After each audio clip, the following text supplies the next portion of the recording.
একটা মেয়ে যদি নষ্ট হয়ে যায়, চরিত্রহীন হয়, তাইলে এটা বিরানি পচলে যেমন দুর্গন্ধ মারাত্মক।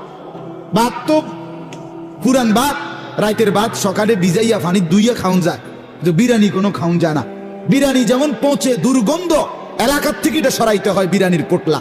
কোনো মেয়ে, কোনো নারী এটা যদি নষ্ট হয়, চরিত্রহীন হয়, খোদার কসম একটা এলাকা, একটা সমাজের শত শত যুবক শেষ, সমাজ শেষ, এলাকা শেষ, পয়চা গইল্লা এটা দুর্গন্ধে পুরো সমাজ নষ্ট করে দেয়।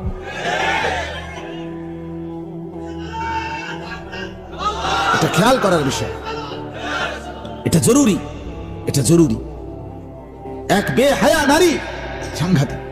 নারী যখন নষ্ট হয়, নারী যখন হিংসুটে হয়, নারী যখন ঝগড়াটে হয়, নারী যখন চরিত্রহীন হয়, তখন সব শেষ, সব শেষ, সব শেষ। কোরআনুল কারীমের মধ্যে আছে ইবলিসের চক্রান্ত দুর্বল, নারীর চক্রান্ত ইবলিসের ষড়যন্ত্রের চাইতে কোটি গুণ বেশি শক্তিশালী, ভয়ঙ্কর নারীর চক্রান্ত।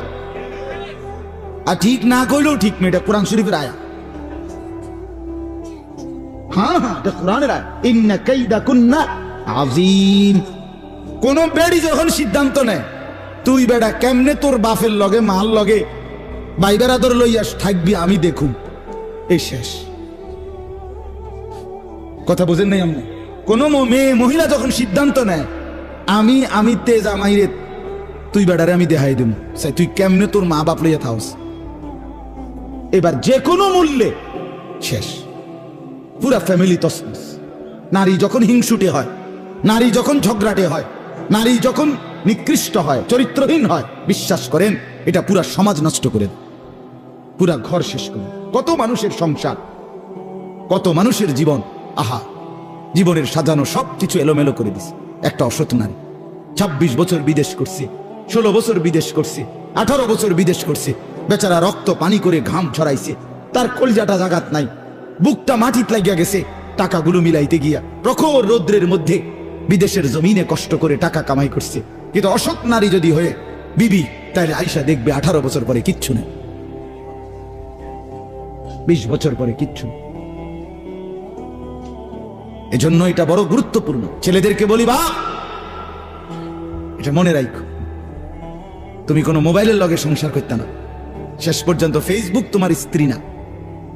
বন্ধু মনে রাখো এই দোস্তের কথা, আমি খোলামেলা বললাম ছেলেদেরকে, যারা অবিবাহিত বাপ, ফেসবুকের নর্তকী তোমার স্ত্রী হবে না, ইউটিউবের নর্তকী না। শেষ পর্যন্ত সংসার করবা যার সাথে, সে যদি চরিত্রবান নারী না হয়, খোদার কসম তোমার জিন্দিগিটা জাহান্নামের টুকরা হয়ে যাবে।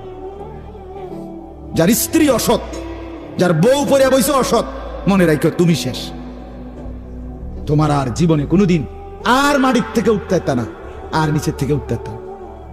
আল্লাহ আমাদের ছেলেদেরকে বুঝার তৌফিক দান।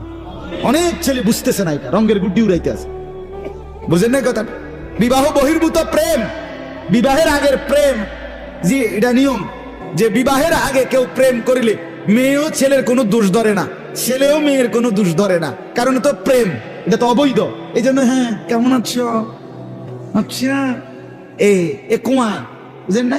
এরপরে বিবাহ শুরু, 6 মাসের মাথা জুতা দিয়া ফিরে, জুতা দিয়া ফিরে ফাঁসাত লাথি দেয়। এরপর হ্যাঁ, একটা দুইটা ঘটনা না, আমি যুবকদেরকে নিয়ে শুনি প্রতিনিয়ত, তাদের হালাত শুনি। এই জন্য বন্ধু ঠইকো না, ঠইকবা, কষ্ট পাইবা, কষ্ট পাইবা, আমি বললাম কষ্ট পাইবা, কষ্ট পাইবা। পবিত্র নারী আল্লাহর কাছে চাও, কোরআনে আছে আল্লাহর কাছে দোয়া করতে বলছে আল্লাহ, মুমিন দোয়া করো, রব্বানা হাবলানা মিন আজওয়াজিনা ওয়া যুররিয়াতিনা কুররাতা আয়ুন, এটা দোয়া করতে কইছে। রব্বির হামহুমা কামা রব্বায়ানি সগীরা, এটা যেরকম মা বাবার জন্য দোয়া, স্ত্রী এবং নেক সন্তানের জন্য খোদার কসম আল্লাহ দোয়া শিখাইছে যে আল্লাহ আপনি আমাকে স্ত্রী এবং সন্তান এমন দান করেন যাদেরকে দেখলে আমার চোখ ঠান্ডা হয়ে যাবে, চোখ ঠান্ডা। অর্থাৎ কোন স্বামী যখন দেখে স্ত্রী শুধুই তার জন্য, তখনই তার চোখ ঠান্ডা। কিন্তু স্বামী যদি সারাক্ষণ ভাবে আমার বেডি অন্য বেড়াইতে কথা কয়, তার কলজাটার মধ্যে তখন আর কি শান্তি, তার আর কি এর শান্তি? কথা বলেন না কেন? এই যেই কোনো চেয়ারম্যান রে, আমনে জিগাইন, যেই কোনো চেয়ারম্যান যেই কোনো ইউনিয়নের চেয়ারম্যানদের জিগাইন যে আপনারা সপ্তাহ মাসে বছরের মধ্যে মেল মিটিং সবচেয়ে বেশি কি এর করেন, ঠিক কিনা বলেন না কেন? আপনি জিগান, আমি তো জিগাইছি। আমি ব্যক্তিগতভাবে কয়েকজন চেয়ারম্যানকে জিগাই, কহুদুর সারাদিন এই বেড়ি বেড়াইতে এই ফিডাফিডি আর এই স্বামী স্ত্রীর সারাসারি অথবা এই অসৎ কথাবার্তা, এগুলো চরিত্রহীন জিনা ব্যভিচার পরকিয়া অবৈধ সম্পর্ক, কথা বুঝছেন কিনা? এই লই এই বিষয়। আহ, কষ্টের জীবন এটা, মুসিবতের জীবন। ছেলেরা ফিরে আসো আল্লাহর দিকে, চরিত্রটা ভালো করো, ইনশাআল্লাহ একজন হালাল পবিত্র স্ত্রী তোমার জীবনে মিলবে, তোমার দুনিয়াটা আল্লাহর কসম জান্নাতের টুকরা হয়ে যাবে।